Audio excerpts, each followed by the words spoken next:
নমস্কার, আমি সুমন। নমস্কার, আমি মমিতা। আজকে stories with Suman and company শনিবারের গল্প পাঠের আসর।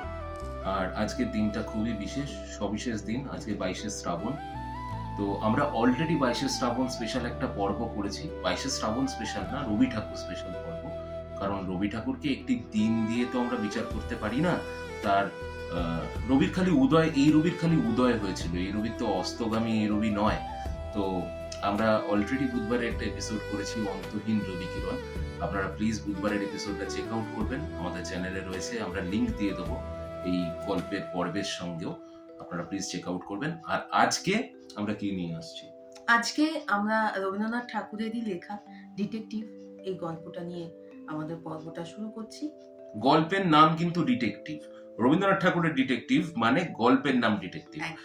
তো এটা নিয়ে আজকে 22শে শ্রাবণ স্পেশাল আমাদের একটা গল্প পাঠের আসর। আপনারা প্লিজ শুনে দেখুন। আর স্টোরিজ উইথ সুমন অ্যান্ড কোম্পানির সঙ্গে থাকুন। আমাদের চেষ্টা, একটু সাবস্ক্রাইব করুন আমাদেরকে, এটাই আমাদের। আপনাদের যদি মনে হয় যে আমাদের চেষ্টাটা সৎ প্রচেষ্টা করছি আমরা, তাহলে প্লিজ আমাদের সাবস্ক্রাইব করুন, আমাদের পাশে থাকুন। বিশ্বাস করুন, সাবস্ক্রাইব করতে কোনো টাকা পয়সা লাগে না। প্লিজ আমাদের সাবস্ক্রাইব স্টার্ট করি আজকের পর। আমি পুলিশের ডিটেকটিভ কর্মচারী। আমার জীবনে দুটি মাত্র লক্ষ্য ছিল, আমার স্ত্রী এবং আমার ব্যবসা। পূর্বে একান্নবর্তী পরিবারের মধ্যে ছিলাম। সেখানে আমার স্ত্রীর প্রতি সমাদরের অভাব হওয়াতেই আমি দাদার সঙ্গে ঝগড়া করে বের হয়ে এসেছি। কারণ দাদাই উপার্জন করে আমাকে পালন করছিলেন। অতএব সহসা সস্ত্রীক তার আশ্রয়ে ত্যাগ করে আসা আমার পক্ষে দুঃসাহসের কাজই হয়েছিল। কিন্তু কখনো নিজের ওপর আমার বিশ্বাসের ত্রুটি ছিল না।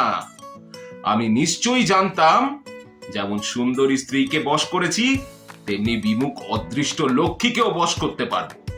মহিমচন্দ্র এ সংসারে পিছনে পড়ে থাকবে না।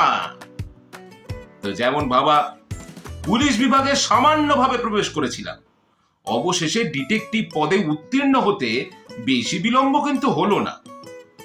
কিন্তু উজ্জ্বল শিখা থেকেও যেমন কাজল পাত হয়, তেমনি আমার স্ত্রীর প্রেম থেকেও ঈর্ষা এবং সন্দেহের কালিমা বের হতো।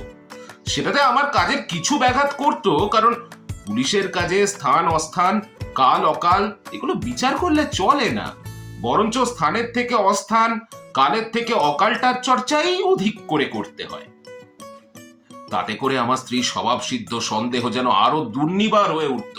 সে আমাকে ভয় দেখাবার জন্য খালি বলতো,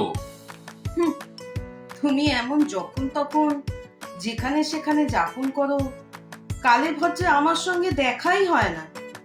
আমার জন্য তোমার আশঙ্কা হয় না? সন্দেহ করা তো আমাদের ব্যবসার কাজ, সেই কারণে সন্দেহটাকে ঘরের মধ্যে আর আনি না। শোনো, সন্দেহ করা আমার ব্যবসা নয়, ওটা আমার স্বভাব। আমাকে তুমি যদি লেশমাত্র সন্দেহের কারণ দাও না, আমি কিন্তু সব করতে পারি, কথাটা মনে রেখো। ডিটেকটিভ লাইনে আমি সবার সেরা হব, একটা নাম রাখবো, এ প্রতিজ্ঞা আমার দৃঢ় ছিল। এ সম্বন্ধে যত কিছু বিবরণ এবং গল্প আছে তার কোনোটাই পড়তে আমি বাকি রাখিনি। কিন্তু পড়ে কেবল মনের অসন্তোষ এবং অধীরতাটাই বেড়ে গিয়েছিল। কারণ কি জানেন, আমাদের দেশের অপরাধীগুলোর ভীরু, নির্বোধ, অপরাধগুলো নির্জীব এবং সরল।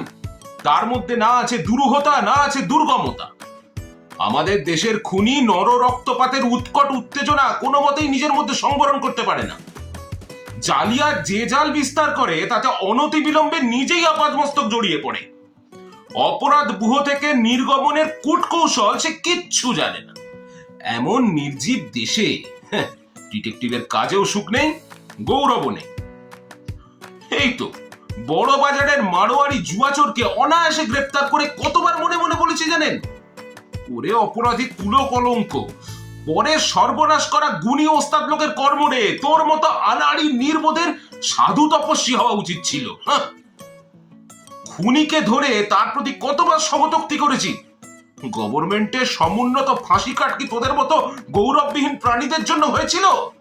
তোদের না আছে উদার কল্পনা শক্তি, না আছে কঠোর আত্মসংযম। তোরা বেটারা খুনি হওয়া স্পর্ধা করিস কি করে? আমি কল্পনা চোখে যখন লন্ডন এবং প্যারিসের জনাকীর্ণ পথের দুপাশে শীত বাষ্পাকুল অভ্রবেদী প্রাসাদ শ্রেণী দেখতে পেতাম, তখন আমার শরীর রোমাঞ্চিত হয়ে উঠত। মনে মনে ভাবতাম, এই প্রাসাদগুলো এবং পথ উপপথের মধ্যে দিয়ে যেমন জনস্রোত, কর্মস্রোত, উৎসব স্রোত, সৌন্দর্য স্রোত সব অহরহ বয়ে যাচ্ছে, তেমনি সর্বত্রই একটা হিংসা কুটিল, কৃষ্ণ কুঞ্চিত, ভয়ঙ্কর অপরাধ প্রবাহ তলে তলে আপনার পথ করে নিচ্ছে। তারই সামীপ্যে ইউরোপীয় সামাজিকতার হাস্য, কৌতুক, শিষ্টাচার এমন বিরাট ভীষণ রমণীয়তা লাভ করেছে। আর আমাদের কলকাতায় পথপাশের মুক্ত বাতায়ন গৃহশ্রেণীর মধ্যে রান্না বাটনা, গৃহকার্য, পরীক্ষার পাঠ, তাজদাবার বৈঠক, দাম্পত্য কলহ, বড় জোর একটা ভাতৃবিচ্ছেদ কিংবা মোকদ্দমার পরামর্শ ছাড়া কিচ্ছু নেই, কিচ্ছু নেই। কোনো একটা বাড়ির দিকে চেয়ে কখনো এই কথা মনে হয় না যে হয়তো এই মুহূর্তেই এই ঘরের মধ্যের কোনো কোণে শয়তান মুখ গুজে বসে আপনার কালো কালো ডিমগুলোতে তা দিচ্ছে। আমি অনেক সময় রাস্তায় বের হয়ে পথিকদের মুখ এবং চলনের ভাব পর্যবেক্ষণ করতাম, জানেন। ভাবে ভঙ্গিতে যাদিগকে কিছুমাত্র সন্দেহজনক বোধ হতো, আমি অনেক সময় তাদের পেছনে পেছনে তাদেরকে অনুসরণ করেছি, তাদের নাম ধাম ইতিহাস অনুসন্ধান করেছি। অবশেষে পরম নৈরাশ্যের সাথে আবিষ্কার করেছি তারা নিষ্কলঙ্ক ভালো মানুষ। এমনকি তাদের আত্মীয় বান্ধবরাও তাদের সম্বন্ধে আড়ালে আবডালে গুরুতর মিথ্যা অপবাদ পর্যন্ত প্রচার করে না। এমনকি পথিকদের মধ্যে সবচেয়ে যাকে পাষণ্ড বলে মনে হয়েছে, যাকে দেখে নিশ্চিত মনে হয়েছে যে এই মাত্র সে একটা উৎকট দুষ্কার্য সাধন করে এসছে, সন্ধান করে কি জেনেছি জানেন? সে নাকি একটি ছাত্রবৃত্তি স্কুলের দ্বিতীয় পণ্ডিত, তখনই অধ্যাপনা কার্য সমাধা করে বাড়ি ফিরে এসছে। এই সকল লোকেরা যদি অন্য দেশে জন্মগ্রহণ করতো না, তাহলে তারা বিখ্যাত চোর ডাকাত হয়ে উঠত। কেবলমাত্র যথোচিত জীবনী শক্তি এবং যথেষ্ট পরিমাণ পৌরুষের অভাবই আমাদের দেশে এদের কেবলমাত্র পণ্ডিতি করে বৃদ্ধ বয়সে পেনশন নিয়ে মরতে সাহায্য করছে। বহু চেষ্টা ও সন্ধানের পর এই দ্বিতীয় পণ্ডিত তার নিরীহতার প্রতি আমার যেরূপ সুগভীর অশ্রদ্ধা জন্মেছিল, কোনো অতি ক্ষুদ্র ঘটি বাটি চোরের প্রতিও তেমন জন্মায়নি, বিশ্বাস করুন। কিন্তু অবশেষে একদিন সুযোগ এলো। একদিন সন্ধ্যেবেলায় আমাদেরই বাসার অনতি দূরে একটি গ্যাস পোস্টের নিচে একটি মানুষকে দেখলাম। বিনা আবশ্যকে সে উৎসুকভাবে একই স্থানে ঘুরছে ফিরছে। তাকে দেখে আমার সন্দেহ রইল না যে সে একটি গোপন দুরভিসন্ধির পশ্চাতে নিযুক্ত হয়ে রয়েছে। নিজে অন্ধকারে আমি প্রচ্ছন্ন থাকলাম যাতে তার চেহারাখানা বেশ ভালো করে দেখতে পাই। দেখলাম তার বয়স তরুণ, দেখতে সুশ্রী। আমি মনে মনে বললাম, দুষ্কর্ম করবার এই তো উপযুক্ত চেহারা। যার নিজের মুখশ্রী তার সর্বপ্রধান বিরুদ্ধ সাক্ষী, তারা যেন সর্বপ্রকার অপরাধের কাজ সর্বযত্নে পরিহার করে। সৎকার্য করে তারা নিষ্ফল হতে পারে, কিন্তু দুষ্কর্ম দ্বারা সফলতা লাভ তাদের পক্ষে দুরাশা দেখলাম। এই ছোকরাটির চেহারাই হচ্ছে এর সর্বপ্রধান বাহাদুরি। সেজন্য আমি মনে মনে অনেকক্ষণ ধরে তার তারিফ করলাম। বললাম, ভগবান, তোমাকে যে দুর্লভ সুবিধাটি ভগবান তোমাকে দিয়েছেন, সেটাকে রীতিমতো কাজে যদি লাগাতে পারো তবেই তো বলি সাবাস। আমি অন্ধকার থেকে তার সামনে এসেই তার পিঠে একটা চাপড় মেরে বললাম, এই যে, ভালো আছেন তো? সে তৎক্ষণাৎ প্রবল মাত্র চমকে উঠে একেবারে ফ্যাকাশে হয়ে উঠল।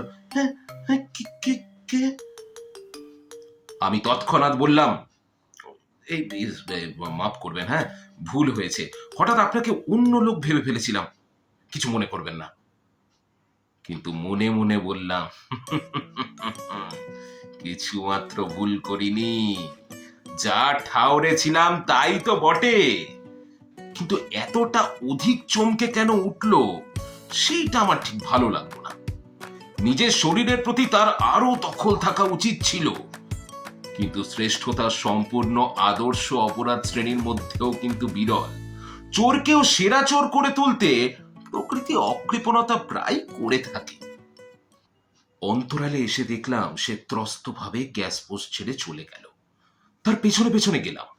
দেখলাম ছোকরাটি গোল দিঘির মধ্যে প্রবেশ করে পুকুরের ধারে তৃণশয্যার ওপর চিত হয়ে শুয়ে পড়ল। আমি ভাবলাম, হুম, এটাই তো চিন্তা ভাবনা করার আদর্শ স্থান। গ্যাস পোস্টের তলদেশ থেকে তো অনেকাংশেই ভালো, কারণ সাধারণ লোক যদি কিছু সন্দেহ করে তারা বড়জোর এটা ভাবতে পারে যে ছোকরাটি অন্ধকার আকাশে প্রেয়সীর মুখচন্দ্র অঙ্কিত করে কৃষ্ণপক্ষ রাত্রির অভাব অনুভব করছে। ছেলেটির প্রতি উত্তরোত্তর আমার চিত্ত কিন্তু আকৃষ্ট হতে লাগলো, বিশ্বাস করুন। এবারে কি করলাম, অনুসন্ধান করা শুরু করলাম। অনুসন্ধান করে তার বাসা কোথায় সেটা ভালো করে জানলাম তার নামও। তার নাম হচ্ছে মনমথ। সে কলেজের ছাত্র, পরীক্ষায় ফেল করে গ্রীষ্মের ছুটিতে ঘুরে বেড়াচ্ছে। তার বাসার সহবাসী ছাত্রগণ সকলেই আপন আপন বাড়ি চলে গেছে। দীর্ঘ অবকাশকালে সকল ছাত্রই বাসা ছেড়ে পালায়। এই ছেলেটিকে কোনো দুষ্ট গ্রহ ছুটি দিতে চাইছে না, সেটা বার করতে আমি কৃত সংকল্প হলাম। আমিও ছাত্র সেজে তার বাসার একটা অংশ গ্রহণ করলাম। প্রথম দিন যখন সে আমাকে দেখলো, কেমন একরকম করে সে আমার মুখের দিকে চাইল। তার ভাবটা ভালো বুঝলাম না, যেন সে বিস্মিত, যেন সে আমার অভিপ্রায় বুঝতে পেরেছে, এমনই একটা ভাব। বুঝলাম শিকারীর উপযুক্ত শিকার বটে, একে সোজাভাবে ফস করে কিছুতেই কায়দা করা যাবে না। অথচ যখন তার সাথে ভালো করে বন্ধুত্ব করার চেষ্টা করলাম, তখন সে ধরা দিতে কিছুমাত্র দ্বিধা করল না। কিন্তু তাও আমার মনে হলো যে সেও আমাকে তুসু তীক্ষ্ণ দৃষ্টিতে দেখে নিচ্ছে, সেও আমাকে চিনতে চায়। মনুষ্য চরিত্রের প্রতি এই রকম সদা সতর্ক সজাগ কৌতূহল, এটা তো ওস্তাদের লক্ষণ না? এত অল্প বয়সী ছেলেটির এতটা চাতুরি দেখে ও বড় খুশি হলাম। মনে মনে ভাবলাম, এবার যদি মাঝখানে একখানা রমণীকে নিয়ে আসা যায়, তাহলে এই অসাধারণ অকাল ধূর্ত ছেলেটির হৃদয় দ্বার উদ্ঘাটন করা মজা হবে। একদিন গদগদ কণ্ঠে মন্মথকে বললাম, ভাই, তোমাকে একটা কথা বলতে চাই। বলছি যে মানে আমি না একটি স্ত্রীলোককে খুব ভালোবাসি, কিন্তু জানো সে আমাকে ভালোবাসে না। আমার এরকম কথায় প্রথমটা সে যেন চকিতভাবে আমার মুখের দিকে চাইল, তারপর ঈষৎ হেসে বলল, এরূপ দুর্যোগ তো বিরল নয়। এই প্রকার মজা করবার জন্যই কৌতুকপর বিধাতা নরনারীর প্রভেদ করেছেন।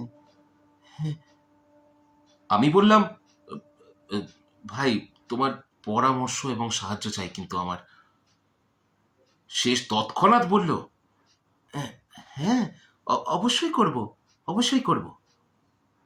আমি তখন তাকে বানিয়ে বানিয়ে, জানো, তোমাকে বলছি কি হয়েছে, এরকম অনেক ইতিহাস বললাম।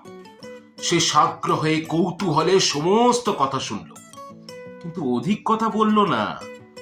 আমার ধারণা ছিল ভালোবাসার, বিশেষত গর্হিত ভালোবাসার ব্যাপার প্রকাশ করে মানুষের মধ্যে অন্তরঙ্গতা দ্রুত বেড়ে ওঠে, কিন্তু বর্তমান ক্ষেত্রে তার কোন রকম লক্ষণ দেখা গেল না। ছোকরাটি বরঞ্চ আগের থেকে বেশি চুপ মেরে গেল। অথচ সে কিন্তু সকল কথা মনে গেঁথে নিল, এটা আমি ভালো বুঝতে পারলাম। সত্যি বলছি, ছেলেটির প্রতি আমার ভক্তির সীমা রইল না। এদিকে মনমথ প্রত্যহ গোপনে দরজা বন্ধ করে কি করে এবং তার গোপন অভিসন্ধি কিরকম ভাবে অগ্রসর হচ্ছে, আমি তার ঠিকানা কিন্তু করতে পারলাম না। অথচ আমি যে অগ্রসর হচ্ছি তাতে সন্দেহ নেই। কি একটা নিগূঢ় ব্যাপারে সে ব্যাপৃত আছে এবং সম্প্রতি সেটা অত্যন্ত পরিপক্ক হয়েছে, সেটাই ছোকরার মুখ দেখা মাত্রই বোঝা যেত। আমি গোপন চাবিতে তার ডেস্ক খুলে দেখেছি, তাতে একটা অত্যন্ত দুর্বোধ কবিতার খাতা, কলেজের বক্তৃতার নোট এবং বাড়ির লোকের গোটা কতক অকিঞ্চিৎকর চিঠি ছাড়া আর কিচ্ছু নেই।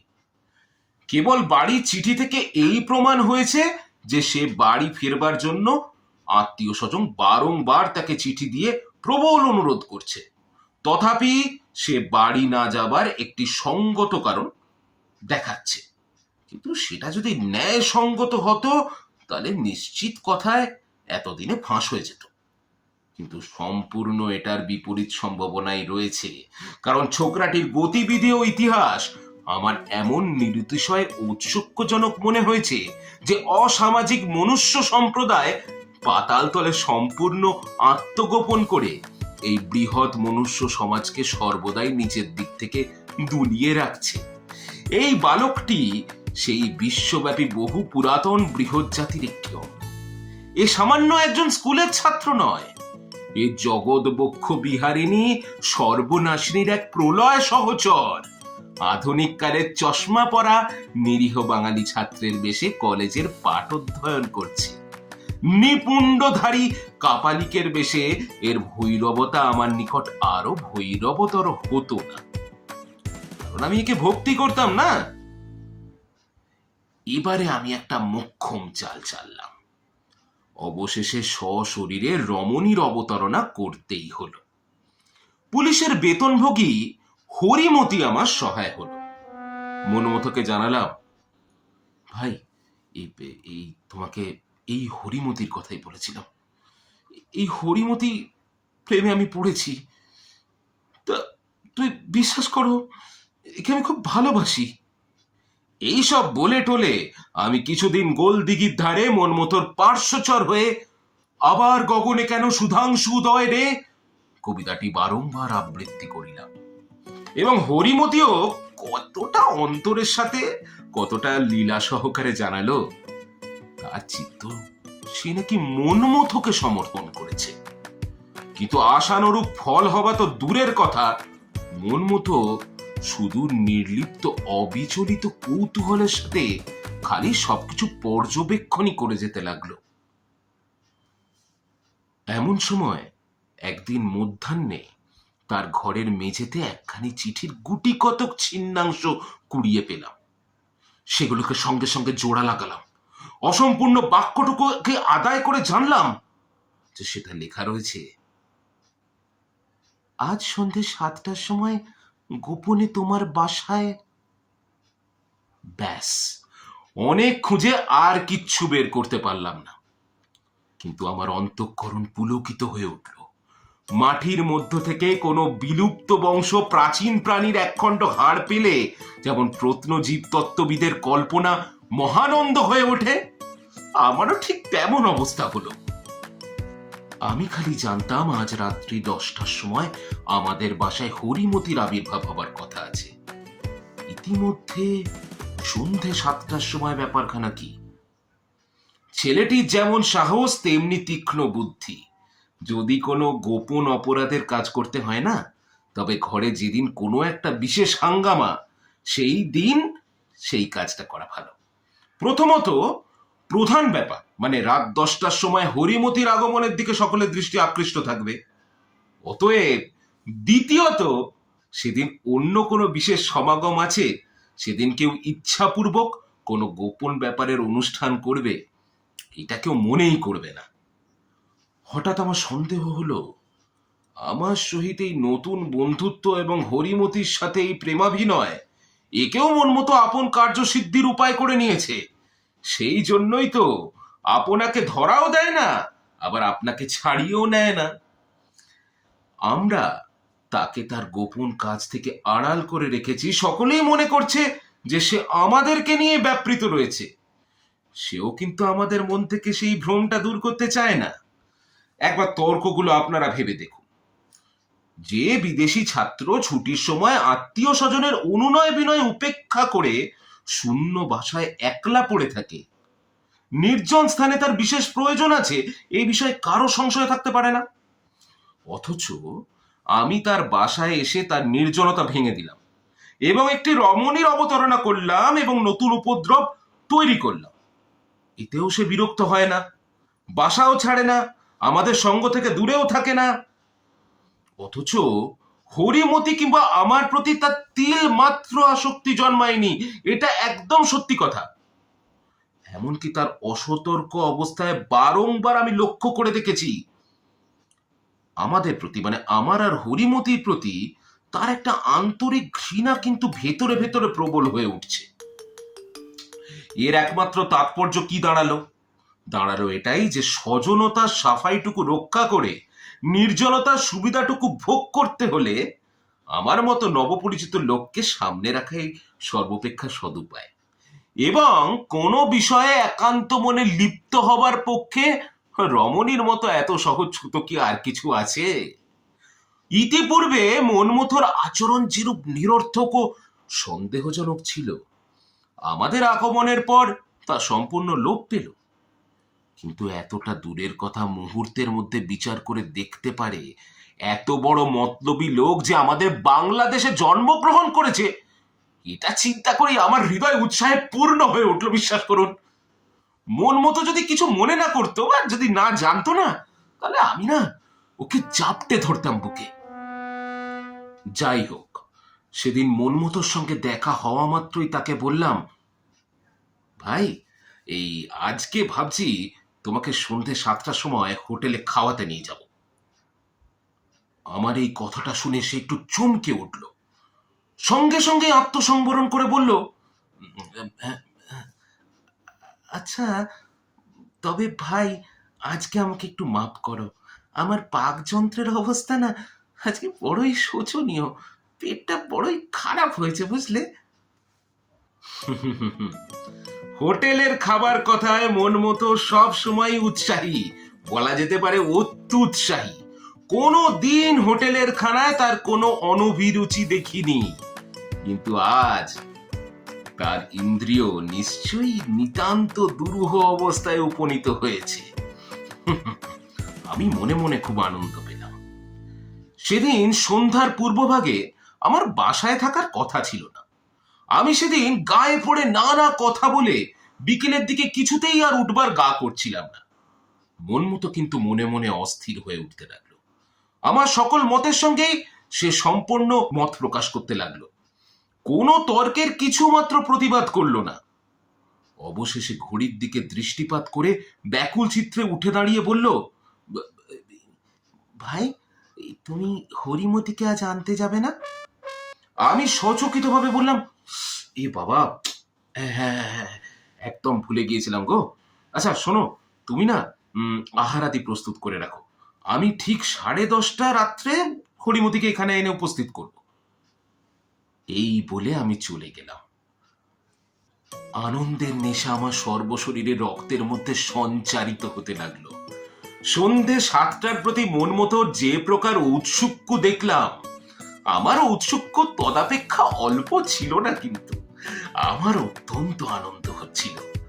আমি আমাদের বাসার সামান্য দূরে প্রেমিকার মতো লুকিয়ে রইলাম এবং বারবার মুহুর্মুহু ঘড়ি দেখতে লাগলাম। গোধূলির অন্ধকার ঘনীভূত হয়ে যখন রাজপথে গ্যাস জ্বলবার সময় হলো, অমনি সময় একটি রুদ্ধদ্বার পালকি আমাদের বাসার মধ্যে প্রবেশ করল। ওই আচ্ছন্ন পালকিটির মধ্যে একটি অশ্রুসিক্ত অবগুণ্ঠিত পাপ, একটি মূর্তিমতি ট্র্যাজেডি, কলেজের ছাত্রনিবাসের মধ্যে গুটি কত উড়ে বেকার আর কাঁধে চেপে সমুচ্চ হাই হুই হাই হুই শব্দে অত্যন্ত অনায়াসে সহজভাবে প্রবেশ করছে। এই কল্পনা করে আমার সারা শরীরে অপূর্ব পুলক সঞ্চার হলো। আমি আর অধিক বিলম্ব করতে পারলাম না। কিছুক্ষণ পরে ধীরে ধীরে সিঁড়ি বেয়ে দোতলায় উঠলাম। ইচ্ছে ছিল গোপনে লুকিয়ে দেখে শুনে নেব, কিন্তু তা ঘটল না, কারণ সিঁড়ির সম্মুখেই সিঁড়ির দিকে মুখ করে মন মতো বসেছিল, আর ঘরের অপর প্রান্তে বিপরীত দিকে মুখ করে এক অবগুণ্ঠিতা নারী বসে মৃদু স্বরে কথা বলছিল। যখন আমি দেখলাম মন মতো আমাকে দেখেই নিয়েছে, তখন দ্রুতই ঘরের মধ্যে প্রবেশ করলাম, করে বললাম, ভাই, আমার ঘড়িটা না আমি ভুল করে রেখে গিয়েছিলাম, এটাই নিতে এলাম। মন মতো এমনি অভিভূত হয়ে পড়ল, বোধ করি সে তখনই চেয়ার থেকে মাটিতে পড়ে যাবে। আমি কৌতুক ও আনন্দে নিরতিশয় ব্যগ্র হয়ে উঠলাম। বললাম, কি হলো, কি হলো ভাই, তোমার অসুখ করছে নাকি? সে কোনো উত্তর দিতে পারল না। তখন সেই কাঠ পুত্তলিকাবৎ আড়ষ্ট অবগুণ্ঠিত নারীর দিকে ফিরে জিজ্ঞাসা করলাম, আচ্ছা, আপনি মনমতোর কে হন? কোনো উত্তর পেলাম না, কিন্তু দেখলাম তিনি মনমথোর কেউই হন না। তিনি কে হন? তিনি আমারই স্ত্রী হন।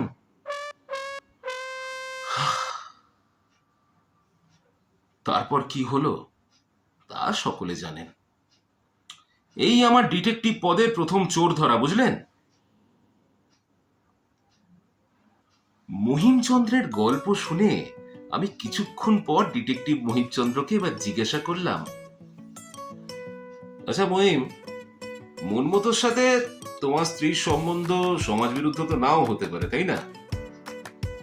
মহিম বলল, না হওয়ারই সম্ভব। আমার স্ত্রীর বাক্স থেকে মনমতোর এই চিঠিখানি পাওয়া গেছে।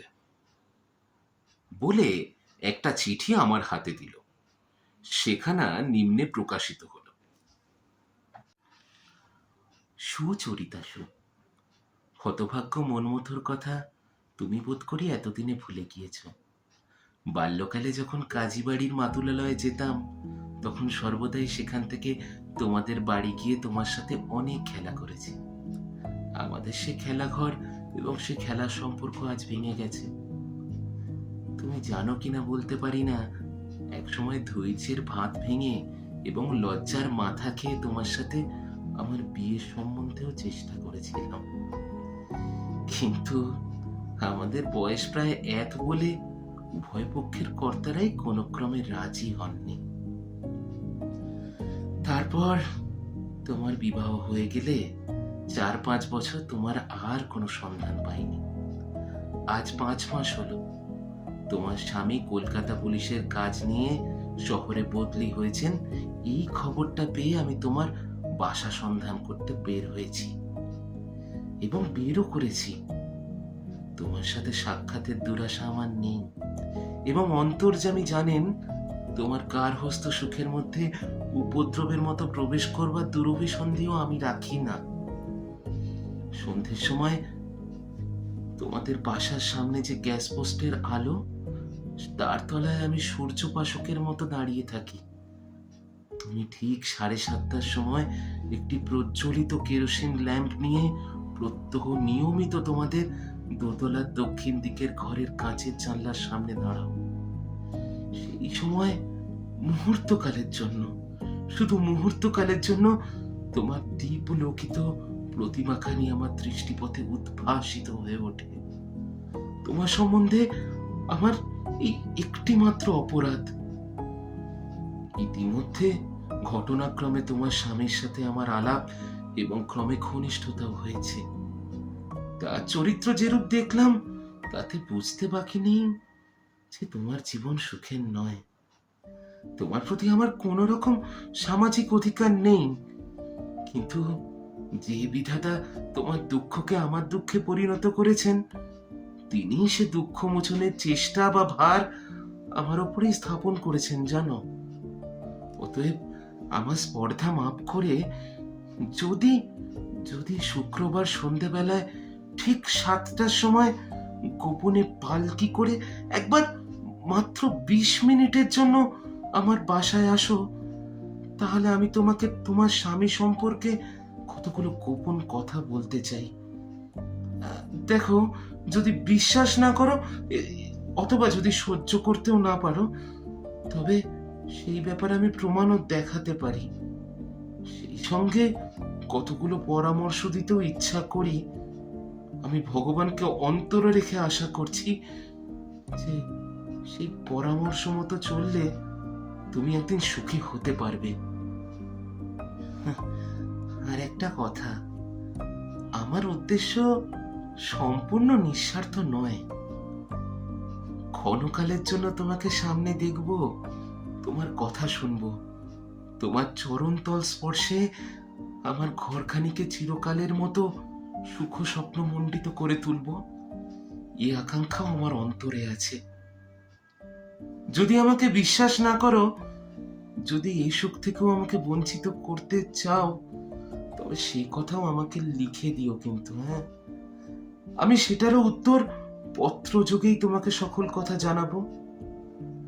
আর যদি চিঠি লিখেবার বিশ্বাসও না থাকে, তবে আমার এই পত্রখানি তোমার স্বামীকে দেখিও। তারপরে আমার যা বক্তব্য আমি নয় তাকেই বলবো। নিত্য শুভাকাঙ্ক্ষী, শ্রী মনমথনাথ মজুমদার।